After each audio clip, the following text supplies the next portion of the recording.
à tous et bienvenue dans ce nouveau numéro des Pieds sur Terre. Aujourd'hui, nous sommes à Saint-Philbert-de-Bouenne, en Vendée, la première commune de France à avoir adopté le compostage collectif. Alors, comment ça marche? Combien ça coûte? Est-ce que c'est accessible à tout le monde? Bref, le compostage collectif est-il la solution pour la réduction de nos déchets ménagers? Réponse dans ce nouveau numéro des Pieds sur Terre.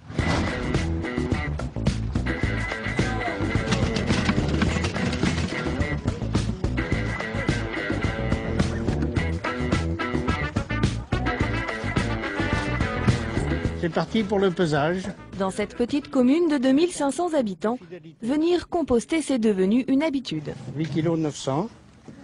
Ça fait longtemps que vous venez participer à ça? Ah, depuis le début, oui. Oui. Je suis ancien maire de Saint-Philbert-de-Bouenne. Alors si je ne donne pas l'exemple, qui le ferait?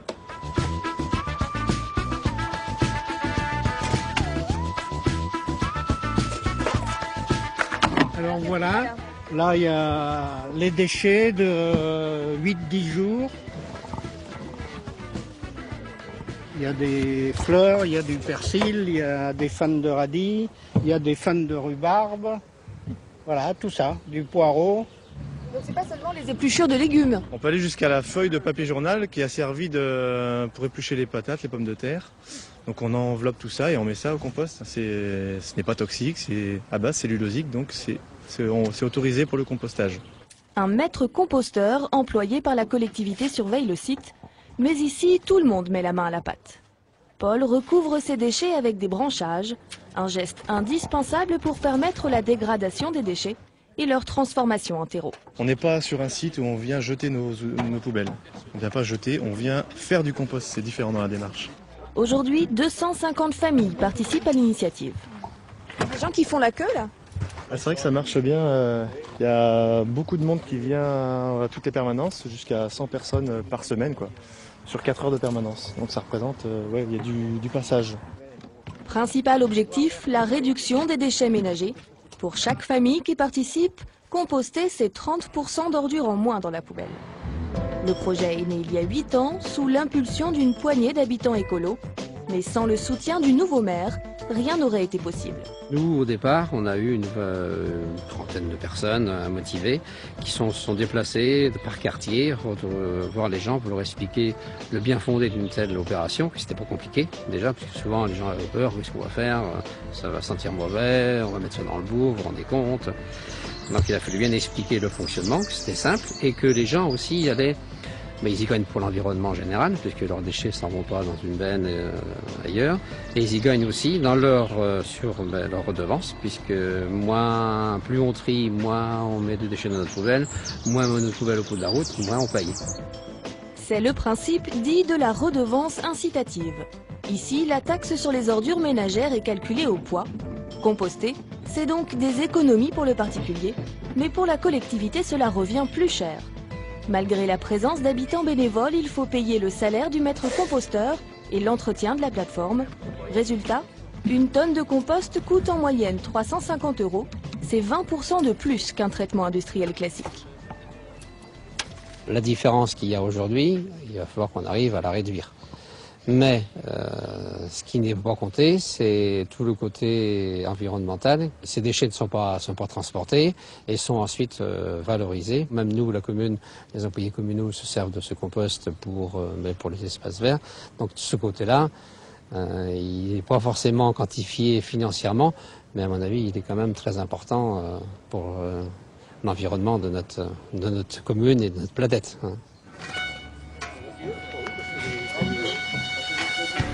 Retour à la plateforme de compostage. Tous les 6 mois, le compost arrivé à maturation est distribué aux habitants. J'aurais besoin d'un coup de main. À la manœuvre aujourd'hui, Daniel Roux, c'est lui qui a imaginé l'initiative. Ce matin, il a apporté son tamis. Opération affinage avant distribution. C'est la distribution du gâteau, quoi. C'est-à-dire que on partage le compost. Les gens partagent le compost qu'ils ont produit entre eux et c'est le côté intéressant de la démarche. Comme Jean-Pierre, un tiers des participants utilisent ce compost dans leur jardin. Peu importe la quantité de déchets déposés, à chaque fois qu'on vient, on cumule des points. Ici, c'est la fidélité qui est récompensée. 4, 6, 8, 10, 12, 14.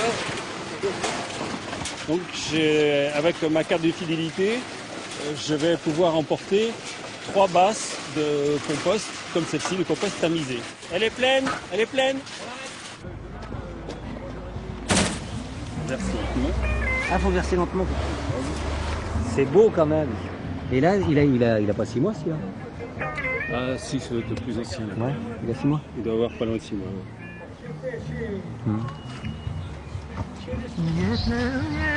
Dans le jardin de Jean-Pierre, peu à peu, le compost a remplacé les autres fertilisants. Du semis à la plantation, il est adapté à toutes les cultures et à toutes les saisons.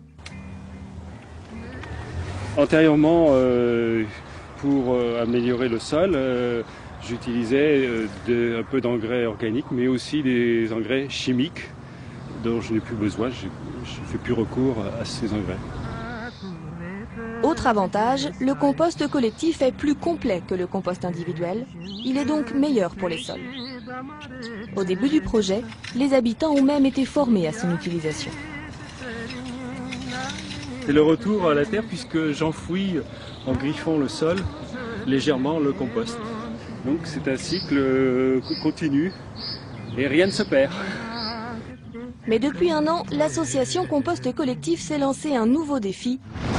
Exporter l'initiative dans les villes. Direction La Roche-sur-Yon, à quelques kilomètres. Ici, au milieu des barres d'immeubles, difficile d'installer un tas de déchets de 20 mètres de long. Alors, Daniel Roux a imaginé une solution. Un pavillon de 20 mètres carrés, tout en bois.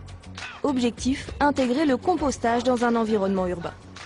Dans ce quartier, le projet est encore à l'essai. Ce matin, séance de formation. Le compostage est possible partout. Qu'on habite en pleine campagne, c'est facile, mais même si on habite en zone très urbanisée. Les outils existent, la technique existe. Ce qu'il faut, c'est un minimum de base pour mener ça à bien. Je vous propose qu'on fasse le test de la poignée. Donc on va mettre les mains dedans. L'objectif du test de la poignée, c'est de savoir si notre compost a soif ou pas soif. Donc, alors on met les mains dedans, on le serre dans la main, voilà. Vous voyez là, qu'est-ce qui se passe? Ça goûte. Donc là, ça veut dire qu'on a plus de 60% d'humidité dans notre compost. Objectif pour les apprentis du jour, installer bientôt un pavillon comme celui-ci dans leur quartier. Alors est-ce qu'il faut être un spécialiste de la biologie pour s'occuper du compost ou est-ce que c'est accessible à tout le monde Apparemment non, là c'est le test de la boulette, ça paraît assez facile et puis je crois qu'il n'y a pas forcément besoin d'une formation scientifique pour juger de la bonne texture, quoi. Avec ça, ça va pas être des cracks du compostage, mais ils ont les bases de connaissances qui peuvent leur permettre d'aller voir les voisins et de dire maintenant on peut composter ensemble, voilà, et je m'en occupe et j'assurerai les suivis techniques et il n'y aura pas de nuisance et on va faire du bon terreau ensemble. Et cette nouvelle solution séduit, une trentaine de pavillons de quartier devraient voir le jour prochainement en Vendée. Voilà, c'est la fin de cette émission. Merci de nous avoir suivis. Vous pouvez nous retrouver sur notre site internet publicsena.fr. À très bientôt. En attendant, n'oubliez pas, les meilleurs déchets sont ceux que l'on ne produit pas.